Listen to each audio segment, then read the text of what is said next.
À peine 2 semaines après les dernières intempéries, les prévisions météorologiques annoncent un week-end pluvieux. Les dernières pluies ont fait déjà 11 morts et des dizaines de blessés. Quels sont les détails de ces prévisions? Comment mieux s'y préparer? Mesdames et messieurs, bonsoir et bienvenue dans ce nouveau numéro de Complément d'infos. Pour répondre à ces questions, nous recevons aujourd'hui l'ingénieur Ali Haïdar Mohamed, qui est chef de service en météorologie aéronautique. Bonsoir et merci d'avoir accepté notre invitation. Merci beaucoup. Une première question, dites-nous précisément ce qu'annonce la météo pour les week-ends ou pour le début de la semaine prochaine. Bon, je vous dis que la météorologie annonce qu'il y aura une tempête tropicale qui se passe, surtout, ça vient du côté de la mer. Et ça va passer par Somalie, Puntland. Ça va passer par Puntland et puis elle va passer Somaliland aussi. Et puis elle va donner un peu chez nous, elle va faire un petit souffle chez nous, elle va nous donner un petit averse intermittente. D'accord. Donc ce n'est pas tellement aussi grave que ça. Mais on attend d'ici dimanche après-midi. Et le soir, on attend la pluie intermittente. D'accord. On le disait, hein, les précipitations entre 10 et 15 mm, on prévoit comme ça. D'accord. Comparé par exemple à Sagar de mai 2018. Non, c'est différent. Il y a 2 semaines. Non, c'est différent que ça. Oui. Et celui-là, je crois que ça ne porte pas beaucoup de dégâts et pas beaucoup de problèmes. Juste le passage dimanche et lundi encore, ça va diminuer l'intensité. Et ce n'est pas grand-chose. D'accord. Et les précipitations les plus importantes sont attendues, selon les prévisions, quel jour approximativement? Approximativement, comme je vous dis que ça va commencer pour Djibouti à partir de 15 et 16 heures de l'après-midi et le soir et tout ça. Donc on prévoit 10 et 15 mm pour Djibouti. Jeudi, vendredi? Non, c'est à partir de dimanche. À partir de dimanche. Vendredi, il n'y a rien. D'accord. Mais Puntland, par rapport au Somaliland, ça commence vendredi après-midi. Et samedi encore, il va ravager tout. C'est vraiment là-bas, il y a grande température là-bas. Du côté du Puntland? On prévoit, oui, du côté de Puntland. Hein, on prévoit même 125 mm de pluie. D'accord. Maintenant, à l'échelle du pays, quelles sont les zones qui seront les plus touchées ou qui connaîtront les plus d'averses? Bon, à l'échelle nationale, ça sera du côté de la côte, surtout la côte là, vers le nord, entre Obok, Tajoura, jusqu'à Sagalouz, région comme ça.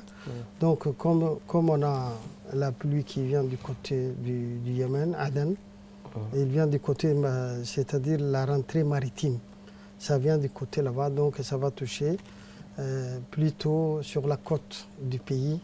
Mais à Djibouti aussi, il y aura un peu d'averses intermittentes. Et la région côtière aussi? La région côtière aussi, il y aura un petit averse intermittente aussi, mais ce n'est pas tellement si méchant que ça. D'accord. Chaque fois qu'on parle des prévisions, il y a cette question des fiabilités qui se posent. Comment justement on peut, comment vous traitez ces données-là? Les données pluviométrie? Oui, est-ce que vous disposez justement des moyens nécessaires pour ces prévisions ou vous travaillez en collaboration avec d'autres agences internationales? On a ça et puis on a beaucoup de renseignements et beaucoup de gens qui travaillent sur ça. Surtout tout ce qui se passe dans l'océan Indien.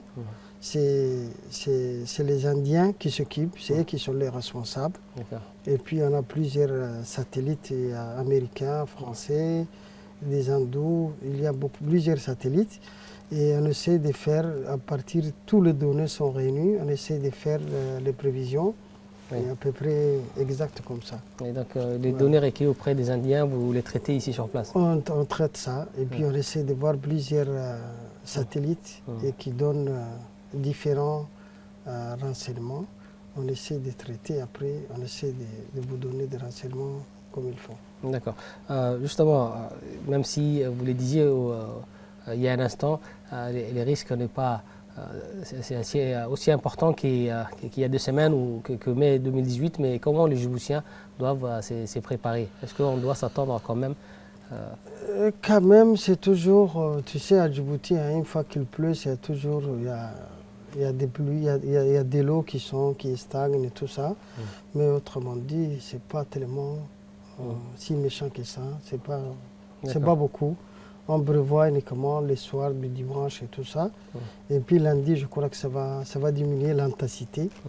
Et puis je crois que c'est juste le passage, ce qu'on appelle en affaire la pluie dada, on appelle comme ça.